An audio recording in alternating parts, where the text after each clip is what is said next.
Hello everyone, स्वागत है आपका हमारे इस यूट्यूब चैनल में। पिछले लेक्चर में हमने बोर मॉडल तक हम लोग पढ़ चुके हैं।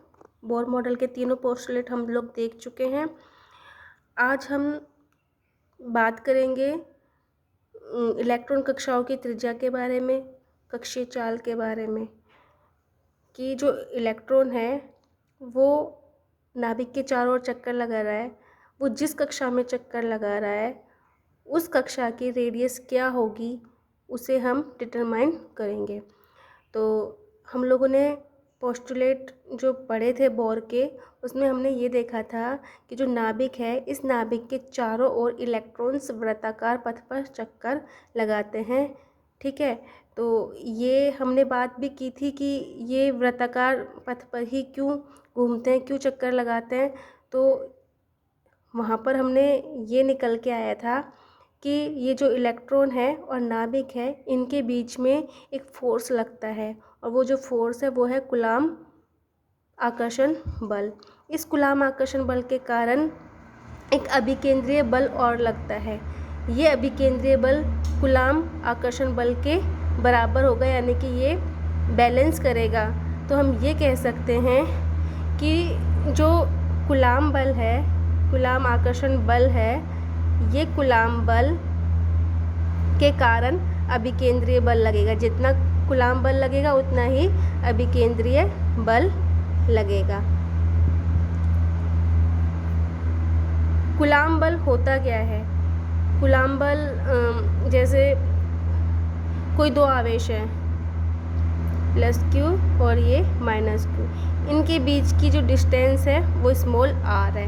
तो इन दोनों आवेशों के कारण जो बल होगा वो बल प्रोपोर्शनल होगा इन दोनों आवेशों के परिमाण के गुणनफल के बराबर, यानी कि q² के, और इनके बीच की जो डिस्टेंस है उसके वर्ग के व्युत्क्रमानुपाती। अगर हम प्रोपोर्शनल साइन हटाएं तो 1/4πε0 q/r²।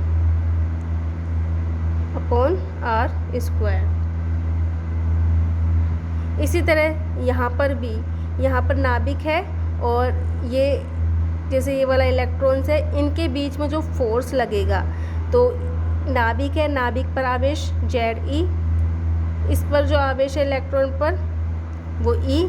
तो हम ये कह सकते हैं कि यहाँ पर फोर्स होगा 1/4πε0, ये आवेश Ze और ये वाला आवेश अपॉन इनके बीच की डिस्टेंस का वर्ग। अगर r है त्रिज्या तो ये r²।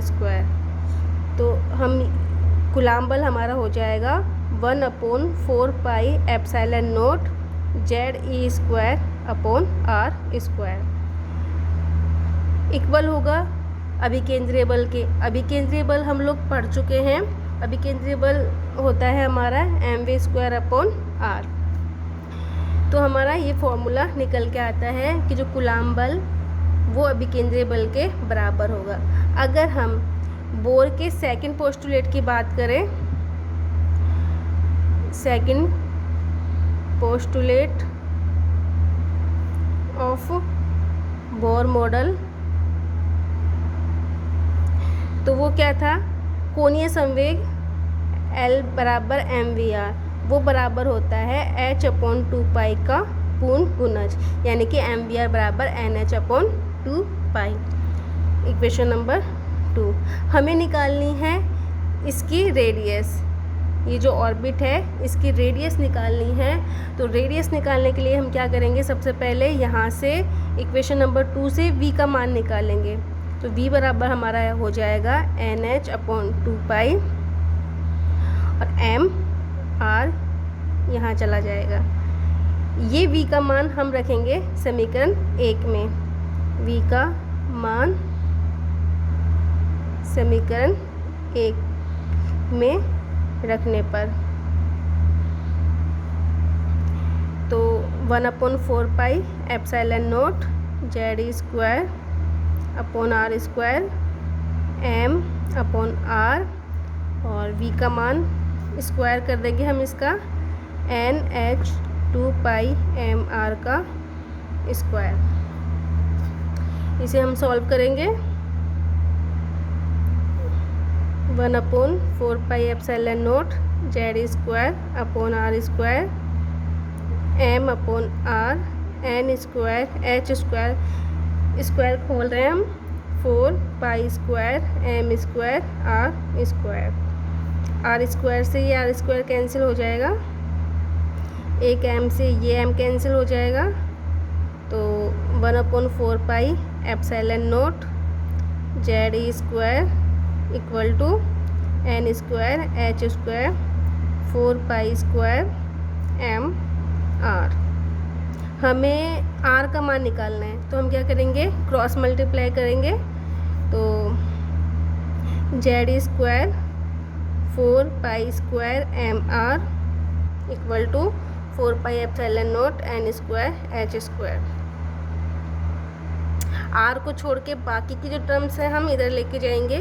4 pi epsilon naught N square H square upon Z square 4 pi square M, जो भी कैंसिल हो रहा है उसे हम कैंसिल कर देंगे। 4 से 4, पाई से एक पाई कैंसिल हो गया, तो हमारा बचता है N square H square epsilon naught और पाई एम जेड ई स्क्वायर। ये हमारा रेडियस का फॉर्मूला निकल के आता है। अगर हम बात करें कि ये जो नाभिक है, नाभिक के चारों तरफ जो कक्षाएं हैं, ये n बराबर 1, n बराबर 2, n बराबर 3। यहाँ पर जो n था हमारा, पिछले लेक्चर में हमने बात की थी, n प्रिंसिपल क्वांटम नंबर है और वो है 1 2 3 डैश डैश डैश। ठीक है, n बराबर अगर 1 रखते हैं हम तो प्रथम कक्षा के लिए हो जाएगा, n बराबर 2 रखते हैं तो दूसरी कक्षा के लिए, n बराबर 3 तो तीसरी के लिए, n बराबर 4 तो चौथी कक्षा के लिए। अगर हम nवीं कक्षा की बात करें, ये nवीं कक्षा की बात करें, तो हमारे लिए जो रेडियस होगी वो होगी Rn बराबर N square H square epsilon naught pi M Z ई स्क्वायर। कहने का मतलब ये है कि ये हमारी nवीं कक्षा की त्रिज्या है। अगर हम बात करें हाइड्रोजन एटम की, तो 4 हाइड्रोजन एटम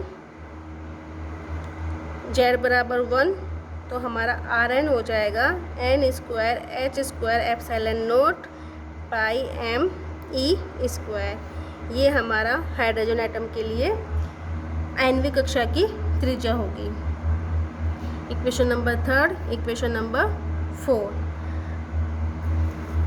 प्रथम कक्षा की बात करें हम, तो n बराबर 1 के लिए R1 बराबर हो जाएगा हमारा, n बराबर 1 रख देंगे इस इक्वेशन में, तो H square epsilon naught pi M E square,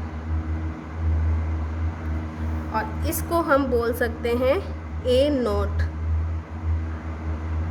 ये हमारी प्रथम कक्षा की त्रिज्या होगी और इसे हम बोलते हैं बोर रेडियस।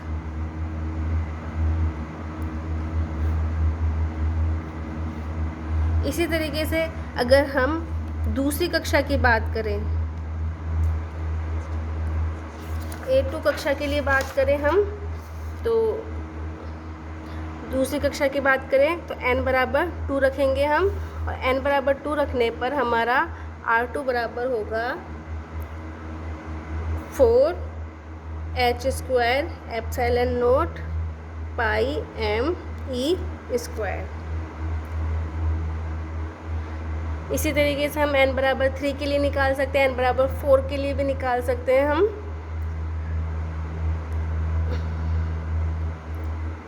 हमारा ए नोट का मान आ रहा था, यानी कि बोर रेडियस का H square epsilon naught upon pi M E square.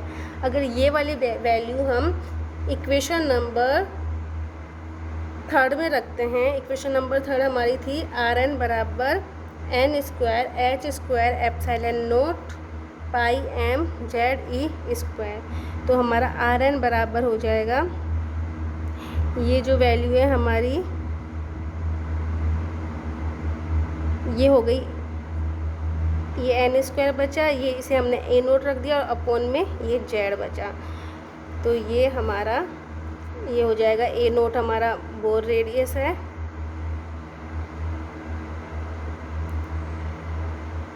तो हम इस वाले फॉर्मूले से कह सकते हैं कि जो रेडियस है हमारी वो एन स्क्वायर के प्रोपोर्शनल होती है और जेड के व्युत्क्रमानुपाती होगी।